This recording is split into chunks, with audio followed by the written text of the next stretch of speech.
आज हमारे समस्त आदिवासी समाज के संगठन जितने भी हैं विभिन्न दिशा से आज यहाँ पर हम लोग एकत्र हुए और सभी जो आदिवासी समुदाय हैं यहाँ पर लोग आए हैं और जो अभी आप लोग देख रहे हैं कि न सिर्फ राज्य में बल्कि हमारे पड़ोसी राज्य में भी जिस तरह से कुर्मी जो समुदाय का आदिवासी सूची में जो शामिल होने की जो कयावत चल रही है उसको लेके आदिवासी समाज जो है वो आक्रोशित है। और क्योंकि इसके मूल कारण ये है कि हमेशा से ही जो इनका भेदभाव रवैया को झेलते आए, अन्याय अत्याचार को भी झेलते आए, तो आज लोगों को ये पच नहीं रहा है कि कल तक जो हमारे साथ भेदभाव करते थे, हे दृष्टि से देखते थे, वो आज आदिवासी समुदाय हमारे जैसे उसमें कैसे चले आ रहे हैं। ये सब राजनीति से प्रेरित है। और क्योंकि झारखंड राज्य को 5वीं अनुसूची का राज्य का दर्जा मिला है, तब से ये बात जब स्थापित हुई है कि एक आदिवासी समाज के ही कोई व्यक्ति यहाँ पर मुख्यमंत्री की कुर्सी पे बैठ सकते हैं, तब से इन लोगों का ये कयावत चला है।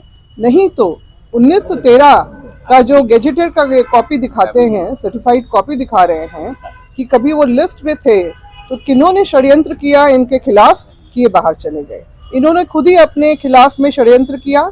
इन्होंने खुद ही जो है अंग्रेजी हुकूमत को लिखित रूप से ये सूचना दी है कि हम आदिवासी समाज से संबंधित नहीं है, इसलिए हमें सूची से हटाया जाए। और इसीलिए 1931 में जो बिहार और उड़ीसा का जो सेंसस रिपोर्ट आता है, उसमें दोनों चार्ट में कुर्मी जो है कहीं भी लिस्ट में नहीं पाए गए हैं।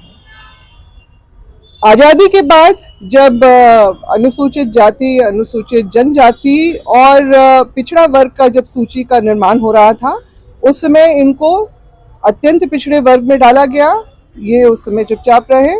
और इन्होंने जो है अभी जब पेशा कानून का भी प्रारूप जब तैयार हुआ, तो उस वक्त जब 1986 में दो माननीय सांसद जो ये शैलेंद्र महतो जी और साथ ही साथ जो है राम टहल चौधरी जी, उन लोगों ने जो पेशा का कानून का इसलिए विरोध किया कि इसके तहत अनुसूचित क्षेत्रों में जो आदिवासियों को प्रमुखता मिलेगी व्यवस्था में।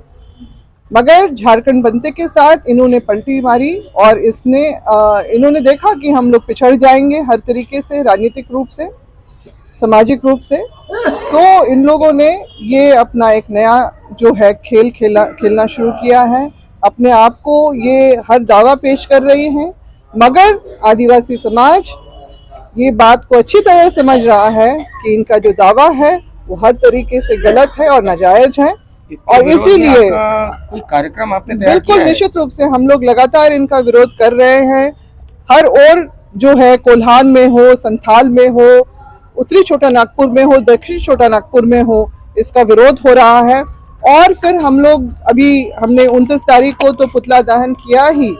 जो केंद्र मंत्री हैं अर्जुन मुंडा जी, यहाँ पर झारखंड में जो हैं आलमगीर आलम जी, और जो सांसद हैं पश्चिम बंगाल से अधीर रंजन चौधरी जी और शैलेंद्र महतो जी, सूर्य सिंह बेसरा जी, इन सब का हमने पुतला दहन किया है।